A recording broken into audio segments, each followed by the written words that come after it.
It was around 8:45 Monday morning when police officers got the call. An attempt to transfer funds for a local web shop had ended tragically for a man who had been gunned down in what police say was an attempted armed robbery through Sapodilla Boulevard in Pinewood Gardens. Still on the bloody scene was the victim's bullet-riddled car that had crashed into the wall of a nearby home, a few feet away from its bodyguard's car that had also crashed. Head of the Central Detective Unit, Superintendent Paul Roll. He had just collected the funds from a local establishment in Nassau Village and was heading towards East Street to another location to collect funds. He was being followed by a vehicle that was his covering. When he got to this, in the area of this junction here at Willow Tree Avenue on Sapodilla, persons in a, we believe, a small gold Honda, possibly a Honda Civic, they were riding behind and they sped up, pulled across and blocked their path.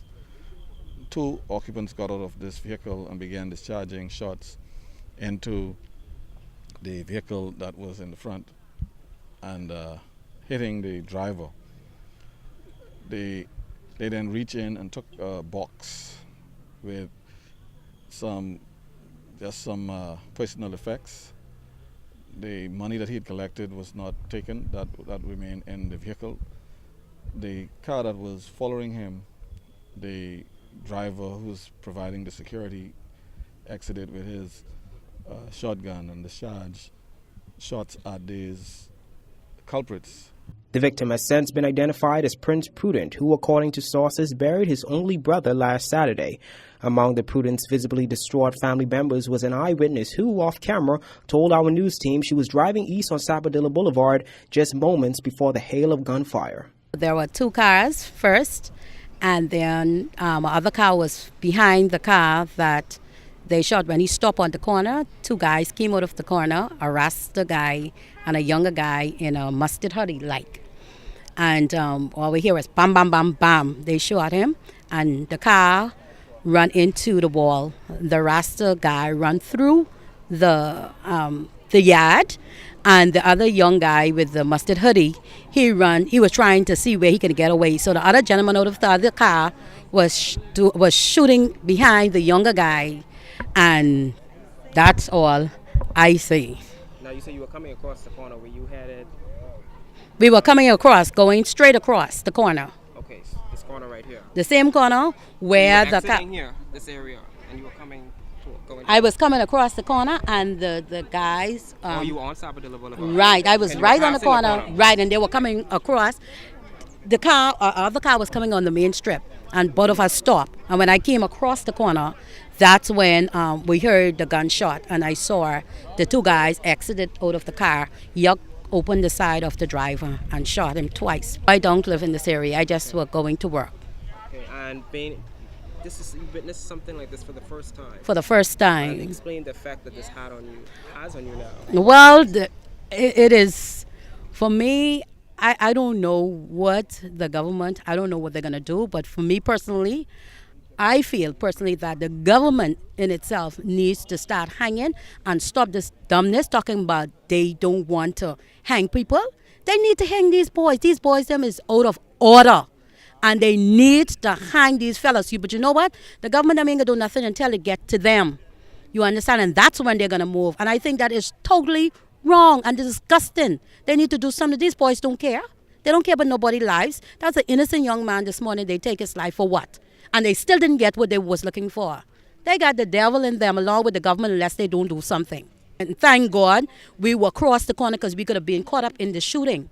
Only hours earlier, more specifically around 3:30 a.m., officers headed to Carter Avenue following reports that a similar scene had played out there. When they arrived, officers found a woman and a man suffering from gunshot wounds at Toya's Bar and Lounge. According to Superintendent Roll, the bar's owner, 35-year-old Latoya Williams, died in hospital soon after. Williams is the daughter of a longtime radio personality, Tony Williams.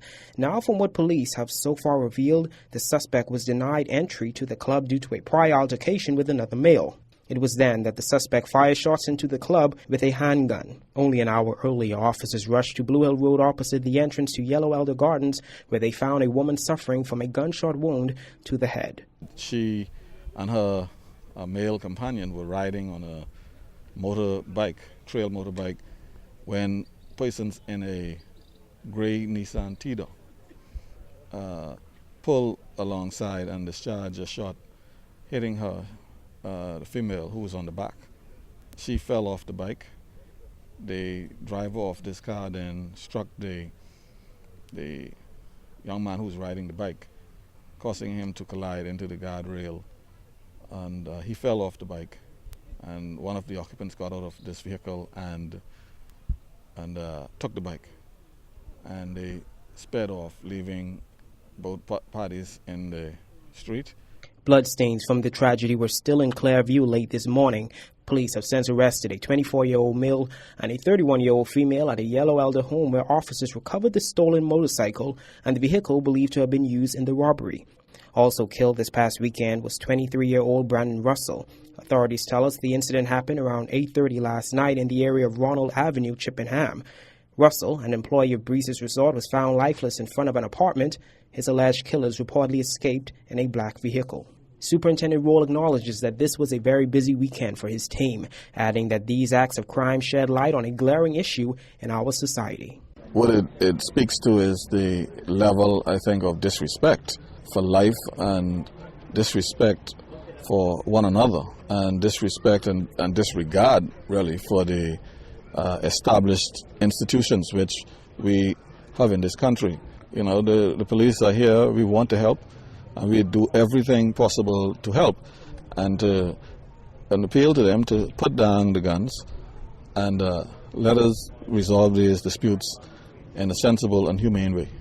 In the midst of medical practitioners having to take on the overflow victims, a large team of police officers were dispatched on Monday morning to restore calm after a group of family members mourning the injury or death of their relatives caused disruptions. Greg Smith, JCN News.